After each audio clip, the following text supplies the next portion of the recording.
Mom! Mike! One day, when I got home from school, my mom and my brother Mike, who were supposed to be at home, were nowhere to be found. Even as evening came, they didn't return, and to make matters worse, my dad didn't come back from work either. I hesitated for a moment as my hand touched the fridge handle. Normally, I wouldn't even dare to go near the fridge, let alone touch it, because my mom would scold me about wasting electricity.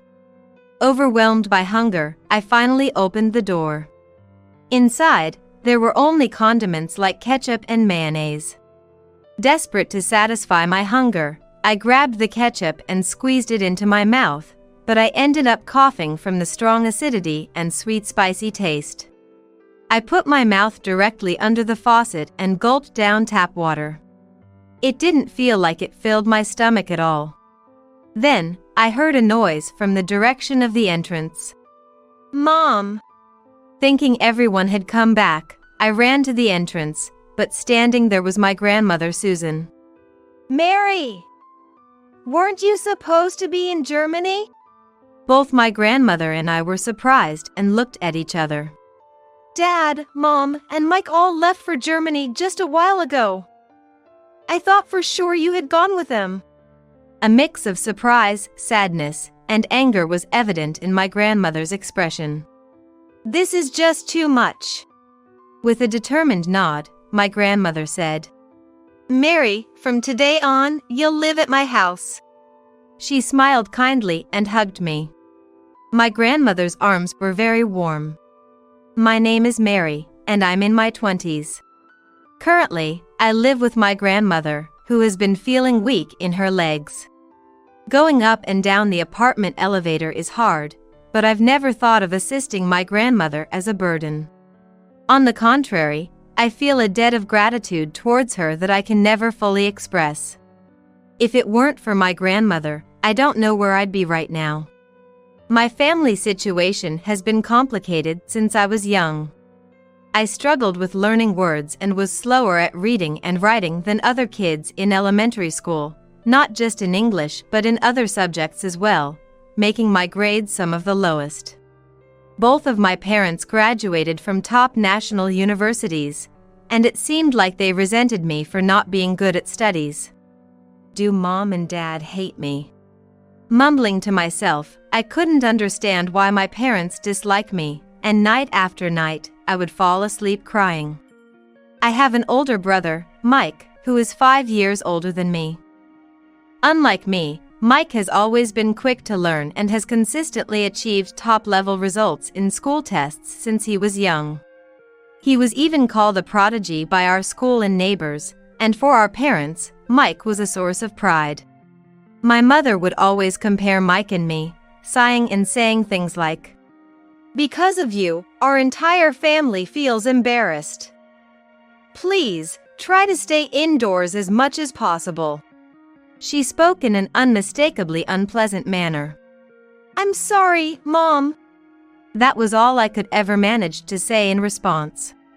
As test days approached, my mother would always kick me out of my room, claiming I'd disturb Mike, and place a cushion in the hallway for me. "You'll sleep here for the next few days," she'd say, but it was during the cold winter, and I shook my head, refusing. Seeing this, my father became furious. "Don't be selfish when you're so useless. Be grateful you're not kicked out of the house." And he yelled in agreement with his mother. At the time, I didn't know the word unfair, but I couldn't understand why I was the only one subjected to such treatment, and I was overwhelmed with frustration and tears. My mother's harassment of me escalated, and eventually, she'd make me kneel in the hallway and say, "Eat this," as she poured dressing on vegetable peels meant to be thrown away as organic waste, forcing me to eat them. Meanwhile, my family enjoyed warm soup and conversations in the heated dining room. "Hey, Ben. Mike topped his class again in the recent test." "It's nothing. Thanks for sending me to a top-level tutoring center so I can focus on my studies. I appreciate it. Don't get ahead of yourself." Being top of the local school means nothing if you lose to a rival. You need to aim higher. I understand. I'll continue to work hard and stay focused on my studies. After finishing the vegetable peels, I held the empty plate and said, "Mom, I'd like some warm soup too." My mother glared at me. "Why don't you drink from the river?" she retorted, and then the three of them burst into laughter. Hearing my family's exchanges, all I could do was sit in the hallway, hugging my knees, enduring the hunger and cold, waiting for dawn to break. In those times, there was one person who became my ally, my paternal grandmother. She used to live far away but moved into a nearby vacant house to start a handicraft class because her previous home was too small. When I returned home from school, she'd beckon me with a smile. "Welcome back. Did you have fun at school? I've prepared some snacks for you, come eat." As dusk began to fall and I watched my grandmother start to prepare dinner from behind. "Mary, you should be heading home soon. Isn't your mom waiting, preparing dinner for you?" She noticed my gaze and turned around to ask. I shook my head vigorously from side to side. "Mom won't make anything for me." "Then what do you usually eat?" "Vegetable peels, tap water." My grandmother rushed over and hugged me tightly. "From today on, you'll eat here." "Really? Is that okay?" "Of course. You're growing, Mary. You need to eat plenty and grow big and strong." "Thank you, Grandma." For the first time, I felt someone's warmth and couldn't stop my tears. From that day, I started sneaking over to my grandmother's house to eat, avoiding my family's eyes. Being able to have a warm meal and fill my stomach felt like a reward. Things that seem ordinary now were a joy for me back then. Students began flocking to my grandmother's house for the craft class she started. Neither my grandmother nor her students ever treated me as a nuisance, but I made sure to keep to a corner of the room and quietly draw so as not to disturb anyone. I feared nothing more than being disliked by my grandmother. For then I would have no place left at all. Somehow, drawing allowed me to forget the unpleasantness around me. One day, knowing my situation, my grandmother stormed to my parents' house and yelled, "What are you thinking? Not feeding her properly. Mary is your child too." My father just frowned in annoyance and locked himself in his room, leaving my mother to deal with it, who replied with a sigh, "Punishing bad grades is part of parenting. Don't interfere with our educational methods." They didn't listen at all. Worse yet, after my grandmother left, I was scolded severely by my parents. "Why did you tell Grandma such things? I came back from work tired and all you do is just cause trouble." "That's right. You're already useless. Don't make things harder for us." "I'm sorry." With a heavy heart, all I could do was apologize, pushing down the feelings of injustice. "From tomorrow, stop going to Grandma's. Your presence embarrasses us in the neighborhood," I was harshly told. Feeling dejected, I encountered Mike as I walked down the hallway, just as he came out of his room. "You've got it easy, always free to play." "I have to study because I'm capable, which makes my days busy and hard." Thinking it was a taunt, I didn't reply but glared back at him angrily. Then, one day, "A friend of mine works at an educational institution in Germany. I mentioned Mike to him, and he suggested we let Mike attend a university there." "Wow, university? But Mike is still in elementary school." "Don't worry. Regardless of age, those who are capable can aim for the top. With Mike's abilities, skipping grades is a certainty. Besides, it would be a waste to keep Mike in a low-level education through middle school and high school. It'd be like throwing tuition money down the drain." "That's true. For someone of Mike's capabilities, aiming higher is essential for his future." Understood. Let's plan to move as a family soon. Thank you for doing this for me.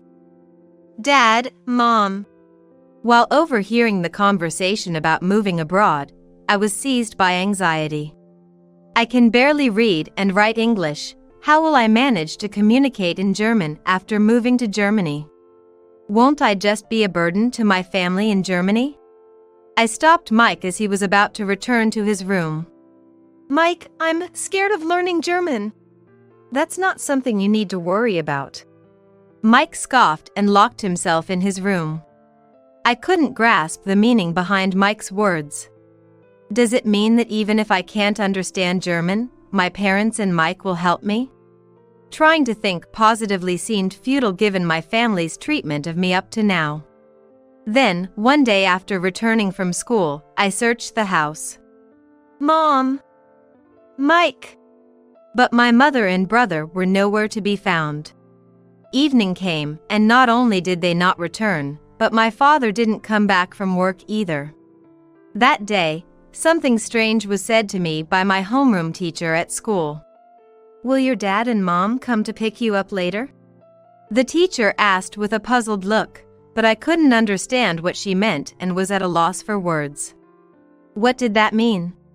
Was it that my parents were going to take me somewhere? But no matter how long I waited, none of my family returned. Hesitating for a moment, my hand touched the fridge handle. Normally, I wouldn't even dare to go near the fridge, let alone touch it, because my mom would scold me about wasting electricity. Overwhelmed by hunger, I opened the door. Inside were only condiments like ketchup and mayonnaise. Desperate to satisfy my hunger, I grabbed the ketchup and squeezed it into my mouth, but coughed due to the intense acidity and sweet spicy taste. I put my mouth directly under the tap and gulped down water. It didn't feel like it filled my stomach at all. Then, I heard the door opening from the entrance. Mom! Hoping everyone had returned, I headed to the entrance, but standing there was my grandmother. Mary! Weren't you supposed to be in Germany? Both my grandmother and I were surprised and looked at each other. Dad, Mom, and Mike all left for Germany just now. I thought for sure you had gone with them. My grandmother's expression was a mix of surprise, sadness, and anger. This is just too much. With a determined nod, my grandmother said, Mary, from today on, you'll live at my house. She smiled kindly and held me in her arms. My grandmother's embrace was very warm. And so, I came to live with my grandmother. When I got home from school and said, I'm home, my grandmother would respond with a cheerful welcome back from inside the house. That was what I cherished the most. Sometimes, while I was sleeping, I would dream about my parents and brother leaving me behind and going far away. And when I woke up, I would find my pillow wet with tears. To me, who had forgotten how to smile after being abandoned by my family, my grandmother said, Those people are not your family. From now on, I am your family. Every night, she would hug my trembling body tightly. Thanks to her, I stopped having scary dreams. Teacher, I'm looking forward to today's lesson. My grandmother's craft class was popular, and many students came. On days when there was a class, I quietly drew in a corner of the room, careful not to be in the way. I really wanted to play more with my grandmother, but didn't feel it was my place to ask too much. If my grandmother grew tired of me, I would have no place to belong. I didn't want to lose a family again. After the class ended and the students had left, my grandmother, with a broad smile, said, Mary, thank you for waiting. Shall we have some ice cream together? She took out the ice cream she had bought from the freezer and handed it to me. Grandma, this is delicious. Of course, the ice cream itself was sweet and cold, but what I loved most was spending time eating it with my grandmother. Trying to extend these moments, I ate my ice cream slowly, until eventually, it melted and dropped to the floor. I'm sorry. Grandma! I thought she would hate me. I apologized reflexively, trembling. If it had been my mother next to me, I would have been punished by now.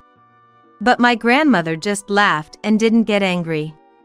Instead, she gently patted my head. Don't be scared. Everyone makes mistakes. More importantly, Mary, keep smiling. I love your smiling face the most. After that, I gradually began to regain my smile. After dinner and a bath, when I was ready for bed, my grandmother would teach me to read and write almost every night. This letter is written like this. Now, you try. I tried to imitate the letters my grandmother wrote, but at first, they were crooked. Don't rush. With daily practice, you'll gradually get better. My grandmother's teaching method was very clear, and my fear of words gradually disappeared. After a few years, I had grown to be able to read and write enough for daily life. I got praised by the teacher for my book report. That's wonderful, Mary. One day, as I quietly drew while watching my grandmother's craft class as usual, a student who had gotten up for a break approached me from behind and peered at my drawing. Mary, you're really good at drawing. Hearing this, the other students gathered around and looked at my drawing, echoing similar cheers. With just a pencil, she can draw this accurately? She might be a genius. Especially the expressions on the faces and the lines of the clothes wrinkles are too realistic, almost at a professional level. At that moment, I was drawing my beloved grandmother. I thought the students were just exaggerating to be nice to my grandmother.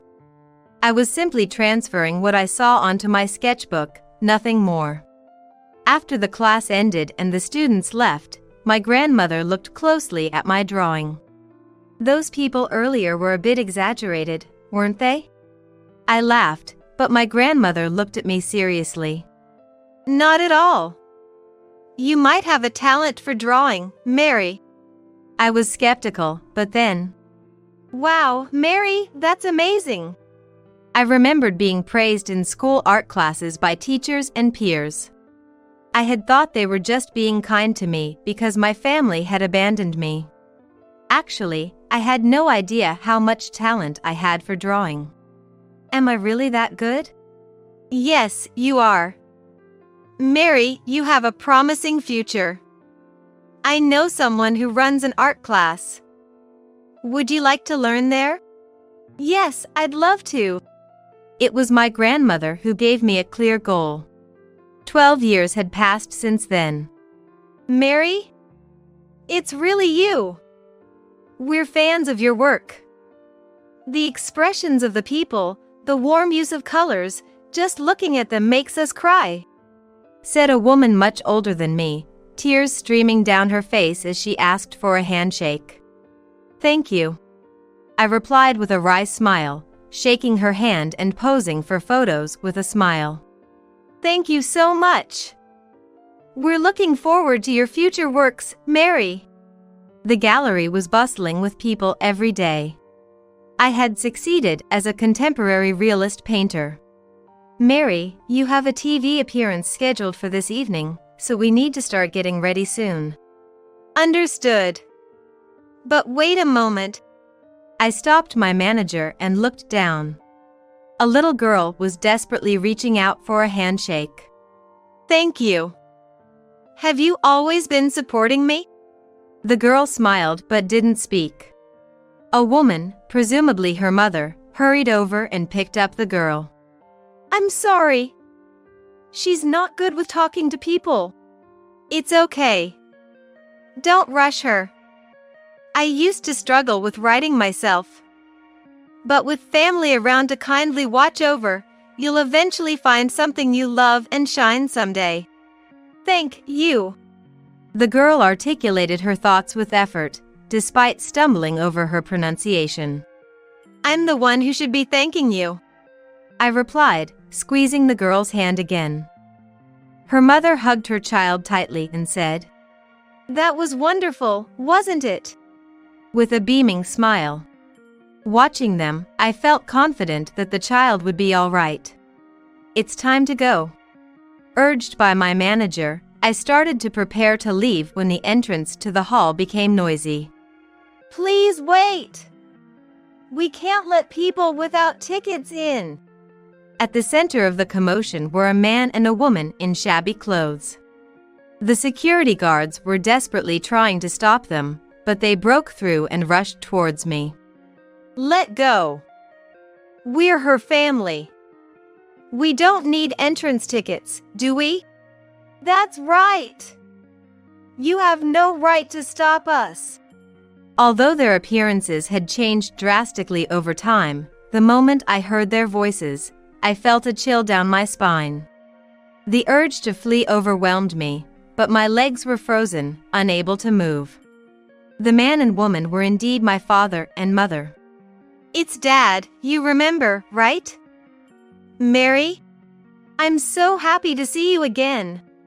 As the security guards hesitated, knowing they were family, my parents approached me with composed steps. Though they should be in their 40s, they looked as if they were in their 50s or even 60s. You've become so distinguished, Mary. When we saw your face on a huge billboard in New York, both your mother and I were shocked. To think our daughter would become so famous. I always believed in you. I knew you would become someone important someday. I'm so glad I gave birth to you. Confronted by this elderly couple who spoke as if nothing had happened in the last 12 years, I was dumbfounded and couldn't find the words to respond immediately. What's wrong? You've been silent. Excuse me, but who are you, please? What are you talking about? You haven't forgotten, have you? It's Dad. Surely you're just being shy. We appeared so suddenly, you must be surprised, right? Isn't that it? How utterly self-centered can people be? What are you doing here now? I asked, deliberately avoiding eye contact. What do you mean? Let's start living together again. We've come here for that. I don't know these people. Please have them removed. I gave the order to the security guard in a flat tone, but the confused guard didn't know how to react. To me, my only family is my grandmother. I don't know these people. You're not still holding a grudge about that time, are you? That was our mistake. Sorry about that. My father apologized with a nonchalant attitude, not appearing remorseful. Still holding on to the past like that, you're still a child. We're family, aren't we? It's natural for a family to live together. It's time you grew up and... Absolutely not. I couldn't contain my anger. The only person I can call family is Grandma. When you two left me to go abroad, only Grandma stood by me. I won't acknowledge you as my family now. My mother bit her lip and glared at me. Yes, that look. The same cold gaze as if she were looking at something filthy. If you hate us that much, we'll give up on living together. Instead, could you give us one of your paintings? I was at a loss, unable to comprehend my father's inappropriate request. We're actually a bit short on money right now. I've heard that the paintings you draw are worth $1 million each. So, wouldn't it be all right to give us one of them? You have a proud son named Mike, don't you? Why don't you ask him for help? I'm not drawing for you guys. I will never give away my paintings. Don't mention Mike. I don't even want to hear that guy's name. Suddenly, my mother screamed almost like a wail. Why would you say that? He's your child, isn't he? That guy is no son of ours. Just a nuisance. Then, the two of them bitterly recounted what had become of Mike over these 12 years. After moving to Germany with the family, Mike quickly got admitted to a prestigious university thanks to his academic abilities.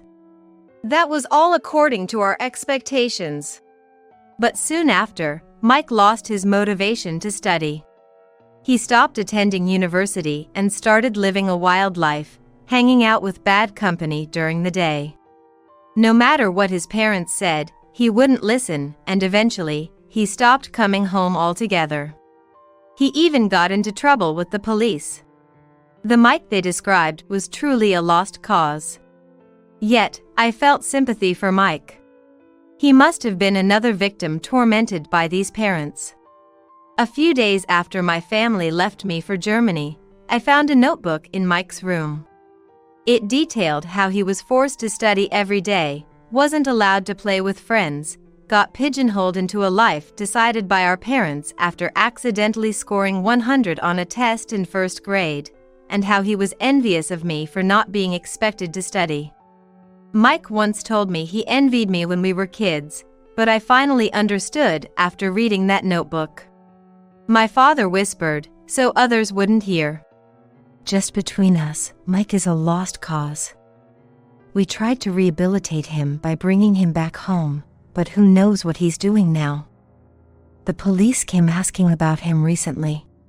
He seems to be hanging out with dangerous people too. Might even be involved with one of those scam groups that are all the rage now. It's only a matter of time before he gets arrested. So, if you feel sorry for us being troubled by such a foolish son, please, give us one of your paintings. It would save us. It's also your chance to do a filial duty, right? Saying this, my parents began to apologize deeply in front of me. Enough already! You too! Suddenly my grandmother, who was in a wheelchair, shouted.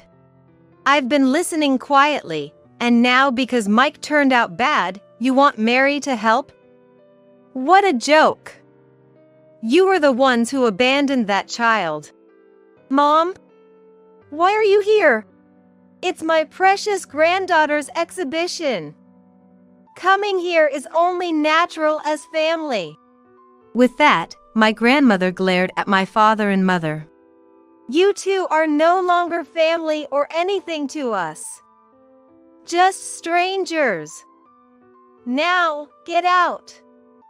Security, what are you waiting for? Startled by my grandmother's shout, the security guards hurried into action. Wait a minute. Then we have our own plan. A plan? Let's hear this plan of yours. Susan, you've kidnapped our daughter, haven't you? Kidnapped? You were the ones who abandoned this child and went abroad. My grandmother was furious, but I instead offered a wry smile. Calm down, Grandma. Getting all worked up will just raise your blood pressure again. I tried to calm my uncontrollably emotional grandmother. Then, facing my parents who were smirking triumphantly, I have unfortunate news for you. Legally, Grandma and I are now mother and daughter.